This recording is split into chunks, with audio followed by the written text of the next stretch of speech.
लग्न म्हणजे जबाबदारी, विश्वास, प्रेम, आपुलकी आणि बरंच काही. आई-वडील म्हणतील ते हट्ट पूर्ण करायचे. पण एकदा का लग्न झालं, की सगळ्या गोष्टी भूतकाळात जमा होतात आणि आता वेळ येते ती आपण हट्ट पूर्ण करण्याची.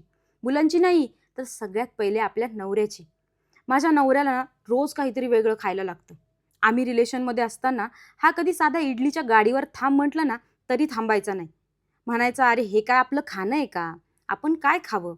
आपण कसा मटणावर ताव मारला पाहिजे. सकाळ-सकाळी उठून रात्रीची बिर्याणी गरम करून खाल्ली पाहिजे. असं सगळं ऐकवायचा. पण लग्नानंतर मी एकदा घरी इडली बनवली आणि त्यांना ती खूप आवडली. मग त्यांच्या मनात येईल त्यावेळेला मला इडली बनवायची वेळ येते. तुमच्या बाबतीतही होतंय का असं? होत असेल तर मला कमेंट करून नक्की सांगा. मी सकाळीच 2 वाट्या तांदूळ आणि अर्धी वाटी उडदाची डाळ भिजत घातली. त्यात 4 चमचे मेथीचे दाणे पण घातले बरं का. त्याच दिवशी रात्री ते एकत्र वाटले आणि दुसऱ्या दिवशी स्पॉन्जी इडली केली. नवऱ्याचा हट्ट पूर्ण करणं ही जबाबदारी असली, आपल्या नवऱ्याचं आपल्यावर असलेलं प्रेम व्यक्त करणं असंच आहे सगळं. अशा प्रकारे इडली तयार झाली. हे सगळं करण्यामध्ये मला जवळ-जवळ 11 वाजले. त्यानंतर मला बाहेर जायचं होतं म्हणून पटपट कामं आवरली. असं होतं माझं मॉर्निंग रुटीन. तर भेटूयात उद्या. बाय.